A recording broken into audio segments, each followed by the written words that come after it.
Futuri apresenta The Pitch Invaders. Olá, futeboleiras. Futuri Podcasts apresenta The Pitch Invaders, episódio 227. Eu sempre me espanto quando falo os números, porque já é uma história. Sempre falando de maneira profunda e séria sobre o jogo. Aliás, eu tenho tido a mania, a boa mania, a mim me faz bem, de ouvir TPIs muito, muito antigos, os primeiros TPIs, e tem sido divertidíssimo. Eu tenho, inclusive, avaliado o que eu pensava sobre o jogo, sobre a indústria, lá no começo, e o que eu penso hoje em dia, mas vocês já sabem, meu nome é Eduardo Dias, e estamos no ar em mais uma invasão futeboleira, hoje uma invasão futeboleira com um convidado que, pelo menos, não está no Brasil. Eu ia falar um convidado estrangeiro, mas não é estrangeiro, ele é brasileiro. Seja bem-vindo ao Futuri, Guilherme Deca, fundador e CEO da VO2. Ali, Guilherme. E aí, tudo bem, Eduardo? Prazer falar com vocês.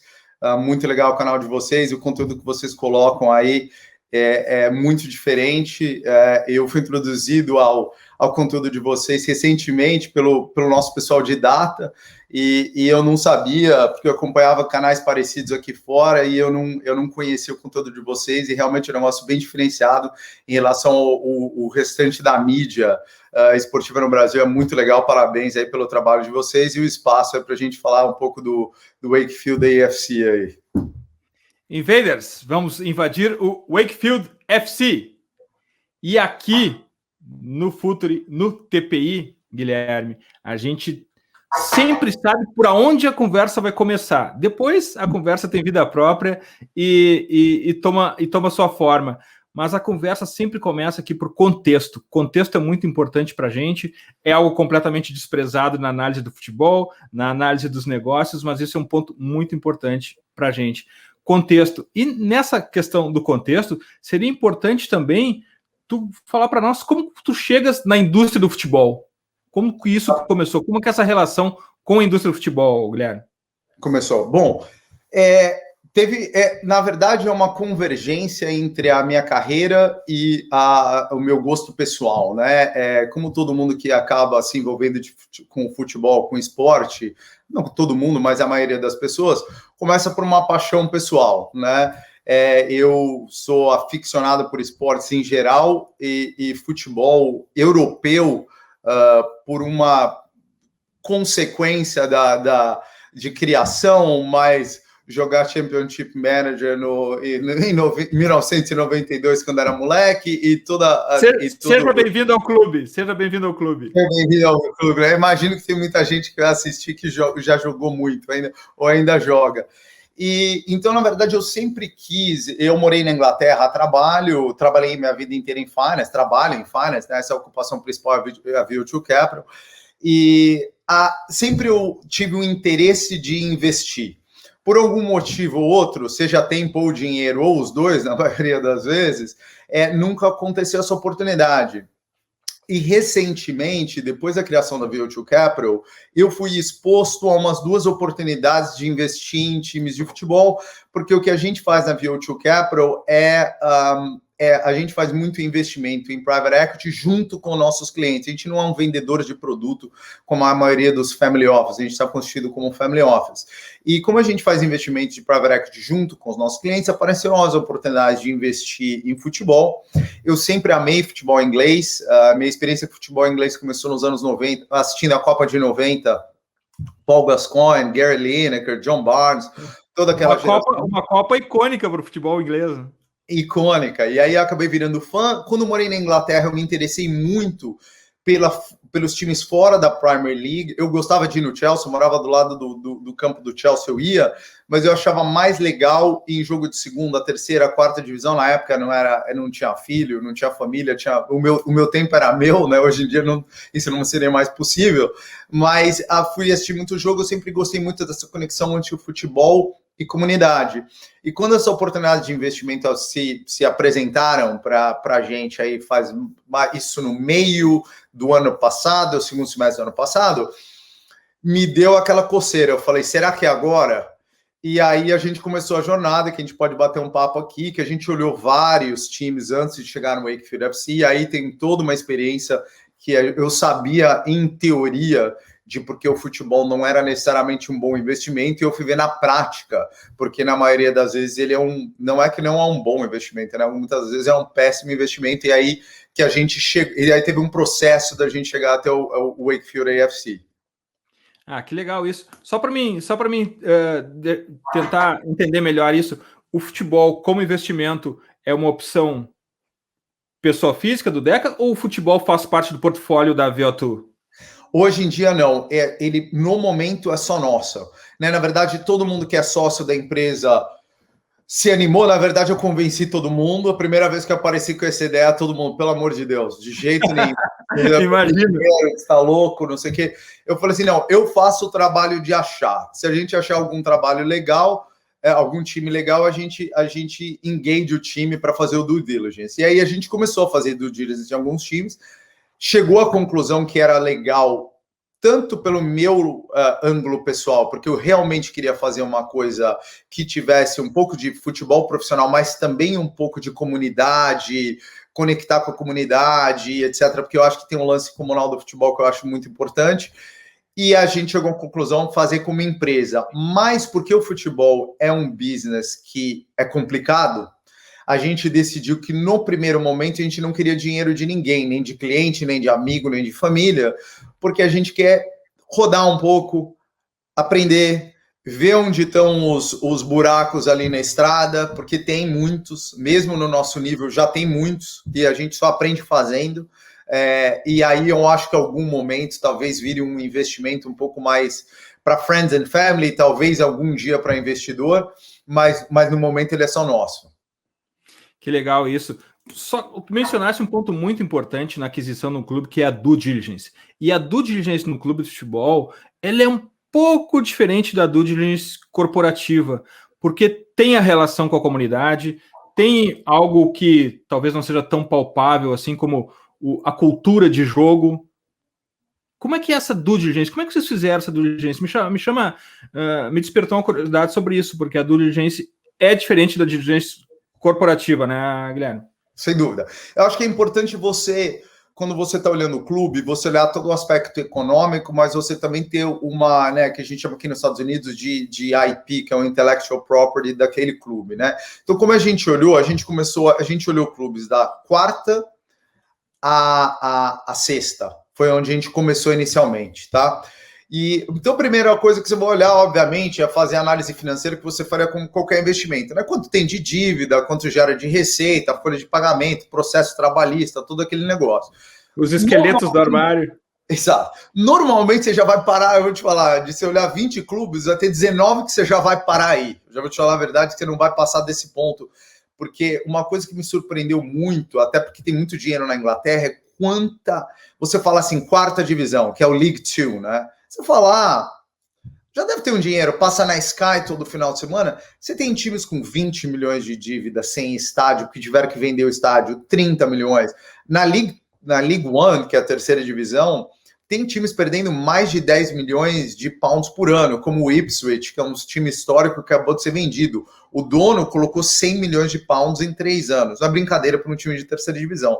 Então, você olha os números, normalmente você já sai correndo, né? Porém, depois de olhar os números, eventualmente você acha um time legal, você tem que olhar qual que é o teu objetivo com esse time, né? O nosso objetivo nunca foi fazer esse investimento para ganhar grana. O meu objetivo não é fazer o Wakefield FC para depois vender para um conglomerado americano, chinês e ganhar grana com isso. Eu quero rodar isso até... Mas tudo bem também, né, Guilherme? Mas tudo bem também. Dinheiro, sem dúvida.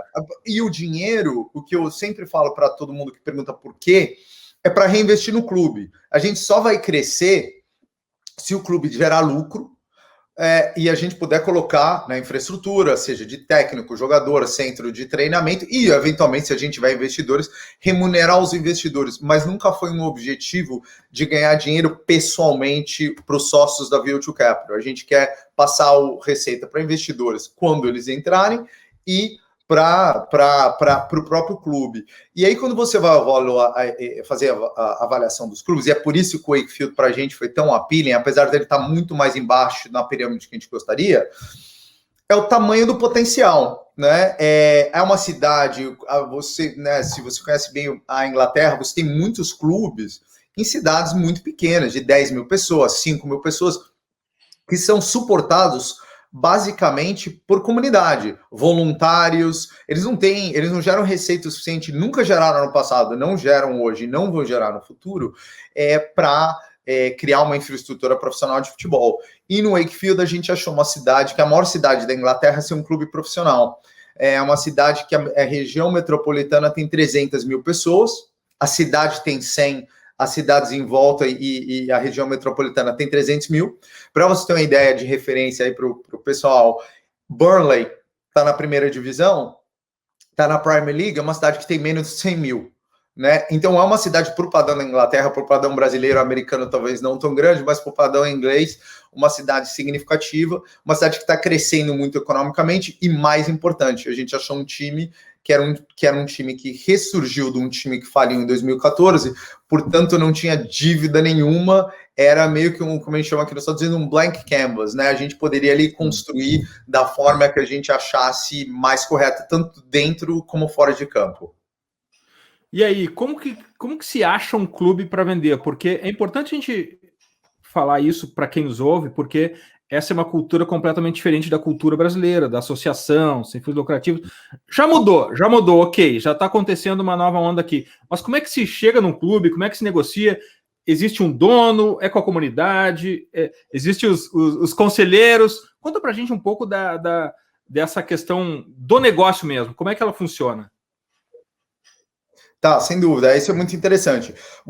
Quando você sai assim, a gente tem que tirar a Premier League e a Championship, que é a primeira e a segunda divisão, fora da equação, porque a Premier League, a própria Championship hoje em dia só tem grandes fundos e bilionários, ou pessoas, no caso do Sheffield Wednesday e de alguns outros clubes, que se fingiram de bilionários, mas de certa forma conseguiram comprar com leverage, com débito, mas compraram com muito dinheiro. Você vai indo ali para baixo, normalmente eles estão na mão de um dono, né, que achou que, ou um dono estrangeiro que achou que conseguiria reestruturar e subir para a Premier League, e eventualmente isso não está acontecendo, está perdendo dinheiro, ou um dono local, esses são clubes normalmente menores, ou o que você chama de community clubs, que são clubes que em algum momento já tiveram um problema financeiro, e foram adquiridos por um pool de fans, por exemplo, como o Chester FC. Vocês podem ler uma história super legal, que é um clube que basicamente é de voluntário, ele joga na 5ª divisão, se não me engano, hoje em dia, ou 6ª, mas é um caso que, assim, nunca vai ter investimento externo o suficiente para chegar na Premier League, mas eles também não querem, eles querem que seja um community club. Então você chega neles de duas formas, ou normalmente existem esses football agents, né, que são caras que fazem essa intermediação. No caso, a gente não usou. Por quê? Porque como a gente tem clientes que trabalham no mundo do futebol, na V2 Capital, nada a ver com futebol, mas que gerenciamento de dinheiro ou contatos com gente do mundo de futebol, a gente foi apresentado para uma outra pessoa que conhece um clube, e aí é um negócio interessante, porque como tem muitos clubes em dificuldade financeira por causa do Covid, mesmo antes do Covid, mas depois do Covid, quando você chega em um, você vai falando com as pessoas, você descobre o nome de outro, e o nome de outro, e você vai meio que indo, você vai navegando esse caminho via indicação. Mas eu diria que, vou te falar a verdade, hoje tem tantos clubes em dificuldade financeira que talvez você, sendo uma pessoa, obviamente, com um currículo que pode ser checado pelo clube, se você procurar os clubes diretamente, eu acho difícil algum clube não engajar numa conversa, obviamente, depois de eles fazerem um check em você. No nosso caso era muito simples, porque o nosso currículo é todo público, dado o nosso passado trabalhando em banco e em hedge fund.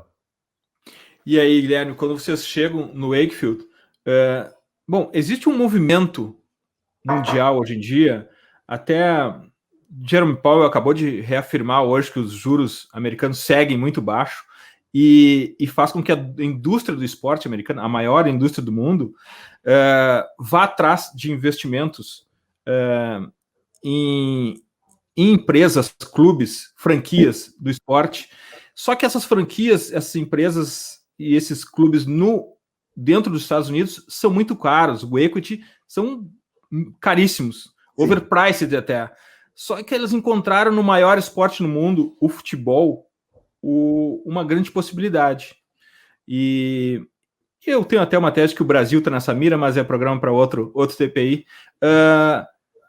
Só que esse dinheiro americano, ele não vem só com dinheiro, ele vem com um playbook administrativo americano também, de como o esporte é gerido dentro dos Estados Unidos, que não é o mesmo, com certeza, da mesma forma que é gerida nas divisões inferiores na Inglaterra. Vocês entram com essa intenção também de colocar uma forma de administrar, até talvez seja o aporte mais importante do que dinheiro nesse clube, a forma de administrar, ou essa questão cultural ainda tem que ser feita com muito cuidado, Guilherme? Sem dúvida. Não, uma das razões que a gente quis tomar conta do clube foi para implementar de A a Z a nossa filosofia administrativa, que de certa forma é uma combinação do meu belief pessoal, né, das coisas que eu acredito com esse playbook americano, porque eu trabalho aqui faz muitos anos. Então, é ser profissional. Realmente, a gente está criando um departamento de Data Analytics, a gente está com uma academia tem sub-18, sub-16, sub-14, a gente está jogando na Junior Premier League, estamos criando um Scouting Network, daí a gente pode conversar, né, como que a gente vai ligar o scout com dado e transformar esse dado de uma forma que o técnico, o diretor de futebol possam utilizar, e ultimately, né, chegar no jogador, né, como que o jogador vai usar esse dado de uma maneira que é fácil dele absorver e transformar no campo. A gente está fazendo algumas iniciativas de marketing, a gente está criando uma fundação, então a gente quer fazer, obviamente, uma coisa super profissional, porque o objetivo desse clube, quando a gente fala profissional, e essa é a diferença da minha filosofia do americano. O americano, ele não vai ter problema de entrar lá como o dono, os caras que compraram o Burnley fizeram agora. Era um clube saudável, com 70 milhões em caixa, e eles botaram um monte de debt, se pagaram, e agora o clube já tem uma dívida enorme, tem mais dinheiro, mas o americano ele vai enfiar um monte de dívida, crescer o tamanho do equity e tentar vender equity. Alavancagem pura, né? Alavancagem pura. Eu tenho uma teoria seguinte, vamos fazer o mais profissional possível, mas o goal é que gere lucro, porque o único jeito do clube existir sem eu existir é se gerar lucro. Se ele depender de todo ano, eu ou qualquer outro dono assinar um cheque no final do ano, a qualquer ano ele corre o risco de desaparecer. Como o Derby County agora, talvez vá desaparecer. Eu acho que alguém vai comprar, porque é uma brand muito tradicional, eu acho que ele não vai desaparecer, mas existe o risco dele desaparecer. Então, o que eu vejo é, legal, vamos, se em algum momento precisar fazer um dev, a gente está discutindo um centro de treinamento, talvez a gente vai precisar de um pouquinho de dev, talvez a gente vai pegar investidor, mas o goal para mim é que o clube seja o que a gente chama aqui de self-sustainable, né? É sustentável. Ele gera dinheiro para se sustentar. Porque eu acho que existe, agora até expandindo uma parte mais filosófica, todo mundo fala, vamos implementar uma estrutura profissional. Bom, estrutura profissional, a gente pode passar o dia inteiro aqui conversando o que é. É departamento de dado, é GPS para track players, é nutrição, é treinamento físico, é estudar esquema tático, é tudo. Você vai ter que fazer todas essas coisas. Mas se no final do dia você fizer tudo isso e perder 50 milhões por ano, para mim isso não é profissional. Aí eu acho que no final, porque o clube não existe, é uma empresa que em algum momento vai deixar de existir. Se alguém parar de emprestar dinheiro ou comprar equity, ela vai acabar. Então, na minha visão, é legal, tem que ter tudo profissional e no final tem que ser autossustentável. E eu não acho que esse necessariamente é o playbook de algum dos investidores. Alguns investidores americanos pensam como eu, outros não necessariamente. Eles estão ali só para ganhar dinheiro, talvez, vamos dizer assim. Guilherme, e como é que vocês fazem com o staff dos clubes? Vocês chegaram já a lidar com o staff, optaram por manter o staff, e o staff vocês preferem buscar algo local ou, em sentido contrário, a Juventus fez isso muito bem quando passou para a nova geração, Independente Del Valle na América do Sul faz muito bem isso, internacionalizar o staff, trazer pessoas de diversidade, de culturas, de religião, de sexo, de camada social e de entendimento sobre a indústria e sobre o jogo. Qual é a opção de vocês para montar o staff, Guilherme? Ótima pergunta. Porque é um ponto muito interessante que toca na parte cultural. Eu acho que uma coisa que é importante, que eu tenho muito clara para mim como indivíduo, e é uma coisa que eu uso aqui na View2 Capital, eu falo para os meus filhos e eu quero aplicar no Wakefield, que a gente chama aqui nos Estados Unidos de work hard, be humble, né? É trabalhar duro e ser humilde. Eu acho que tem que todo mundo que está no clube, independente de se vai vir via View2 ou já estava lá, tem que todo dia fazer a coisa certa. É fazer o relato, você trabalha na academia, o relatório de como a criança está jogando para os pais, desde scouting, desde o treino, é trabalho duro todo dia e é de formiguinha. É um monte de milhares de steps que quando você vai combinar, vai virar alguma coisa interessante, mas ao mesmo tempo ser humilde de saber que a gente não sabe nada. Todo dia tem alguma coisa para aprender. Por mais que a gente esteja mudando, eu tenho coisa para aprender sobre futebol inglês, eu estou aprendendo muito, porque no nível que a gente está, o que a gente entrou falando, não, a gente vai jogar só 4-3-3, e vamos fazer isso, toque de bola, jogador rápido que veio do Sheffield United, só que você vai ver algum dos campos que a gente joga, a hora que o inverno chega, é lama pura. Então, você tem que ter, às vezes, um centroavante um pouquinho mais batedor.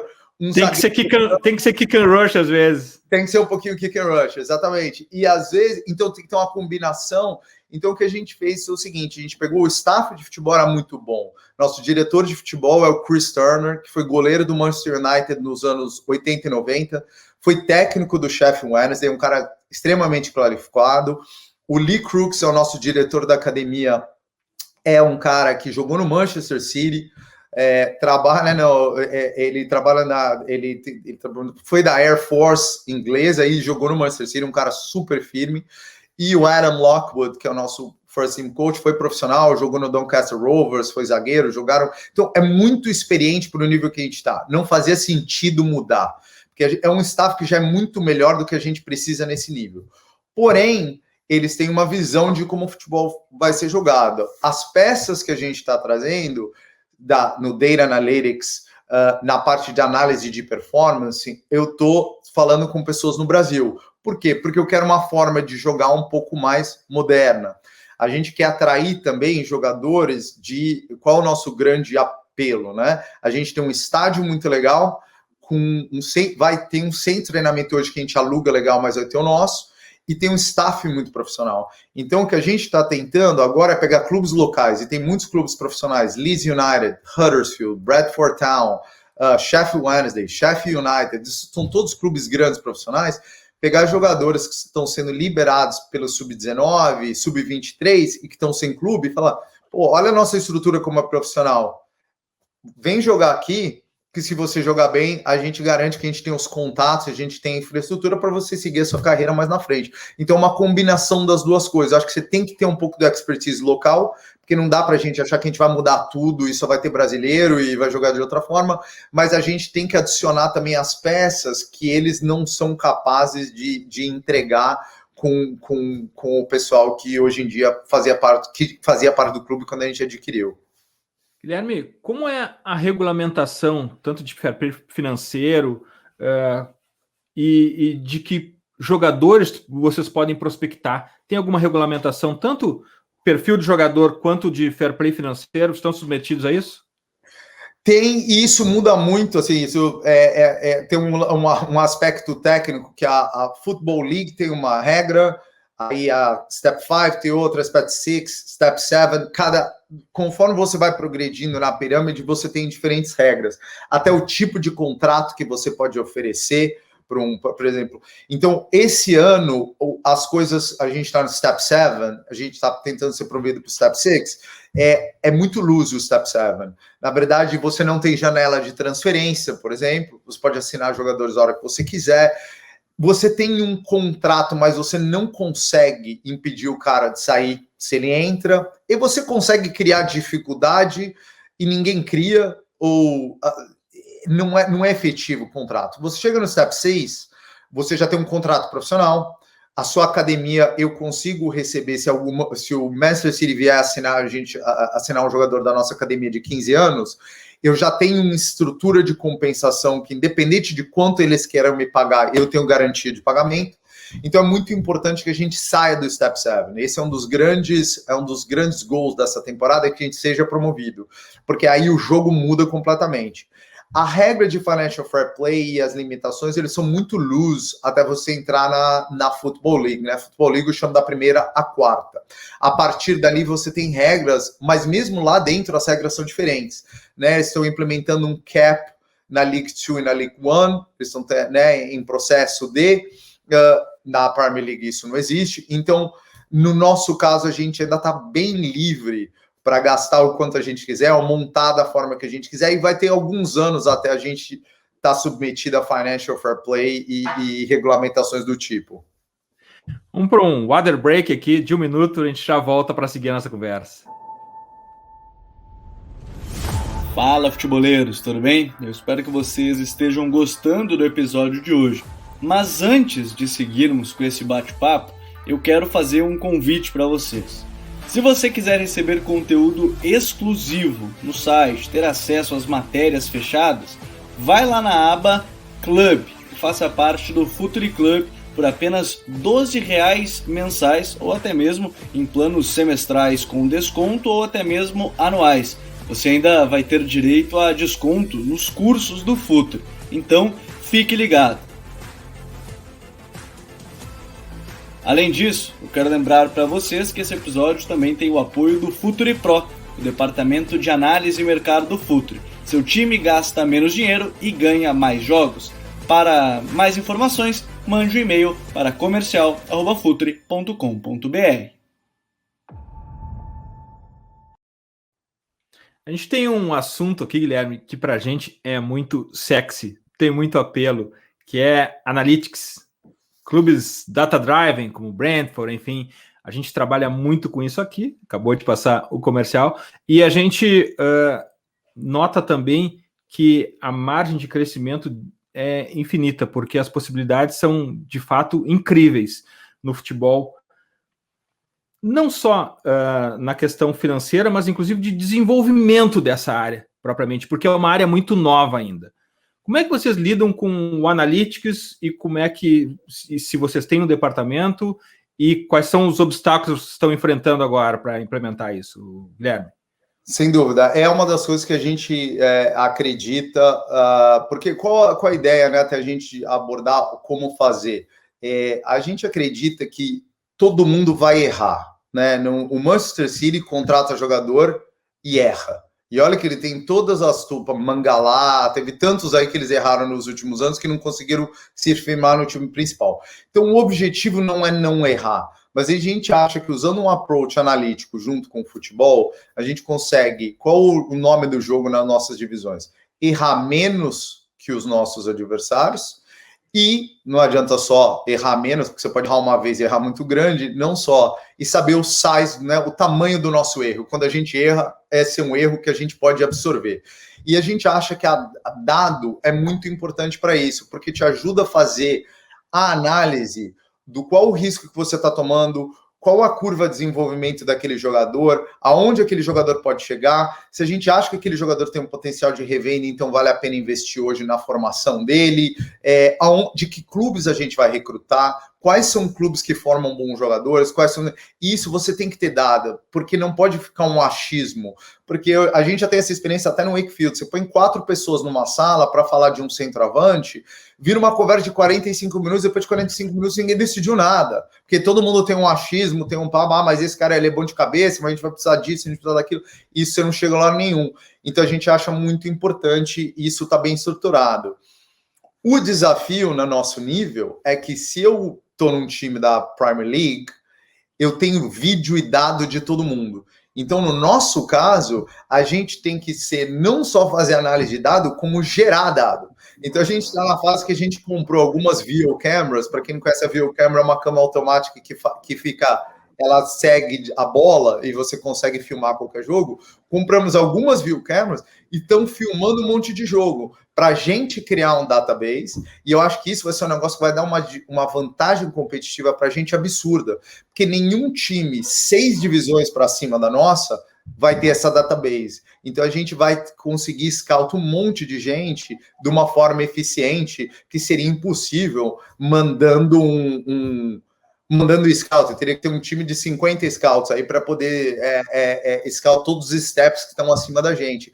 Então a gente tem o desafio de criar dado além de usar dado. Aí a gente tá criando os dois. A gente acabou de trazer um head de analytics aí para o time. E a gente já tinha analistas na VO2 Capital que a gente usa para o clube também. Então a gente tem uma equipe que a gente quer que seja meio que fora das ligas profissionais, meio que o estado da arte aí da parte de analytics para non-league football.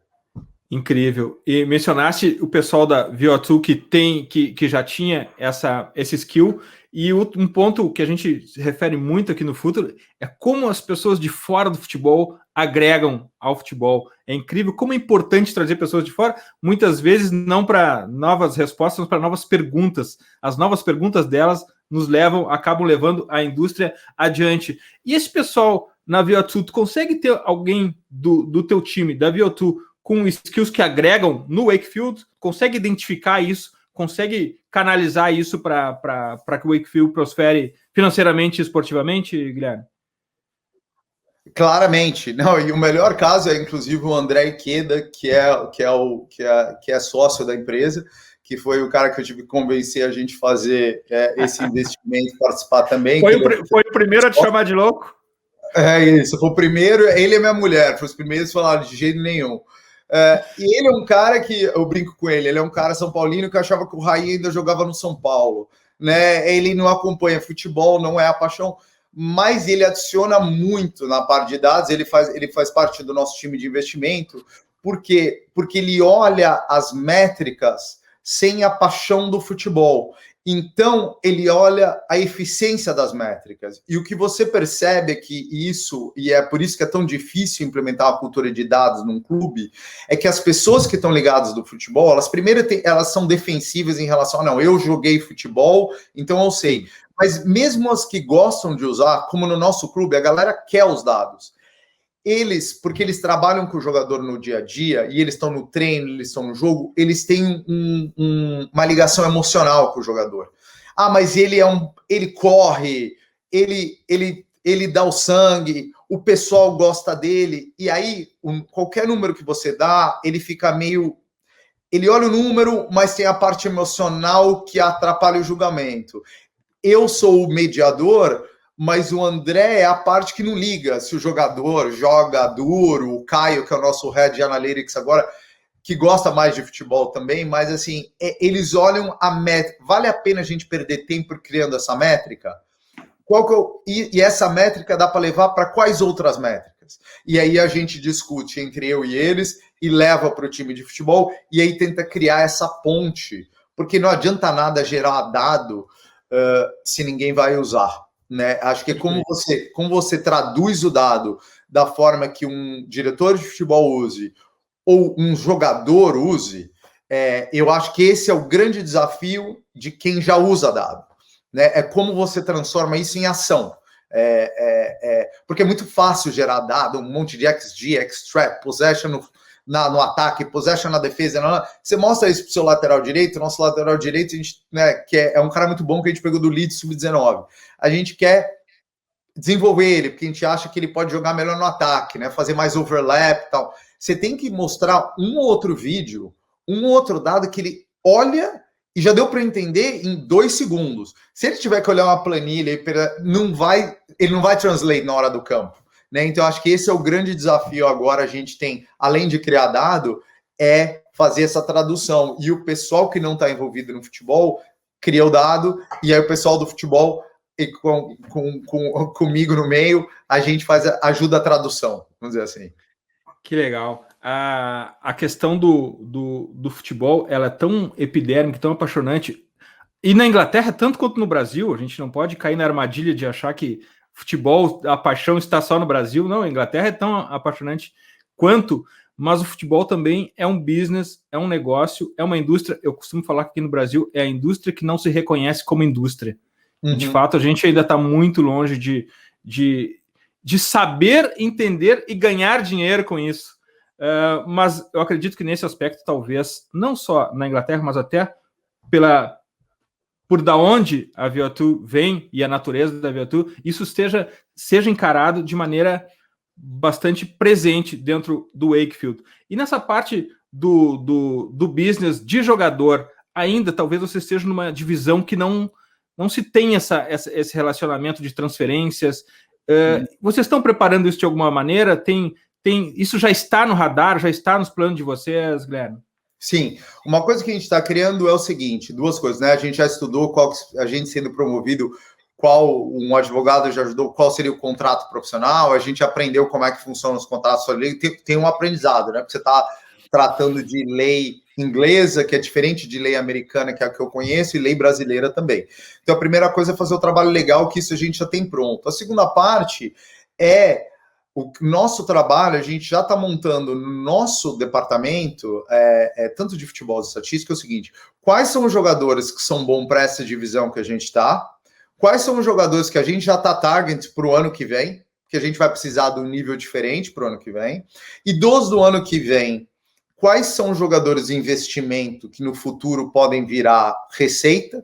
E quais são os jogadores essenciais para promoção? Porque você tem que ter uma combinação de todos esses, né? Você tem que ter jogadores experientes, tem jogadores de 17 anos que, hora que tiver um jogão lá na lama, chovendo, tomando cotovelada, talvez ele não vai conseguir se destacar, e você tem que ter o cara que está na idade de prime, né? Que é esse cara que tem 22 a 26 anos, que tem experiência, mas ainda é jovem, consegue correr e tal. Então a gente tem como a gente quer montar o squad, e a partir do ano que vem a gente já pode oferecer esse contrato profissional. Então a gente já tem alguns caras que a gente já está de olho, que a gente já está começando a conversa, porque assim que, né, bater na madeira que a gente for promovido, a gente já quer passar e fazer essa reciclagem do time para jogar num ambiente profissional. Esse ponto que tu mencionaste é muito interessante e tem muito a ver com a tua área, que é encarar os jogadores como ativos financeiros, como eles de fato são. E existe o ativo financeiro que tu aporta na tua carteira para performar e o ativo financeiro para proteger também a tua carteira. Isso também é uma forma que os clubes ainda estão aprendendo, os clientes do Futuri Pro aqui já estão sabendo como lidar com isso, mas é uma forma ainda que está começando a lidar.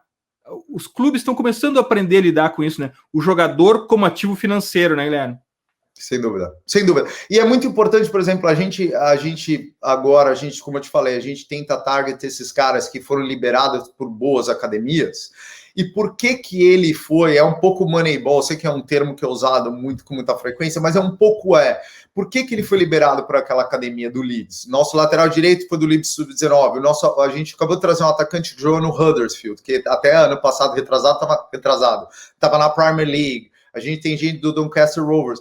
Por que eles foram liberados? Porque ele tem algum defeito. Ou ele corre muito, mas ele é lateral direito. Ou ele marca bem, mas não sabe cruzar. Ou ele cruza bem, mas não consegue marcar ninguém. Se ele soubesse fazer tudo, ele estaria na Football League, né? Então a gente tem que achar o ativo, olhar ele, se ele cabe hoje, mas se ele vai caber lá na frente como você falou, como um ativo financeiro para ser desenvolvido. Você tem que ter essa visão de médio prazo. Então, você pega esse cara de 17 anos e fala, talvez ele não joga agora. Ele cruza mais ou menos, mas vamos colocar ele para jogar no time B. Ele pode participar do elenco e vamos desenvolver ele que, de certa forma, daqui a 2 anos, ele pode ser um bom jogador. A gente tem um ponta de esquerda, ninguém usa esse termo ponta, né? Mas assim, é o winger que a gente chama lá, que chama Owen Kirwan, talvez seja o melhor jogador do time hoje, um dos melhores jogadores do time, que foi liberado por algumas academias, e ele tem algumas de personalidade, ele é um cara que se impõe no jogo, vai para cima, mas ele tem todas as características físicas e técnicas que a gente quer.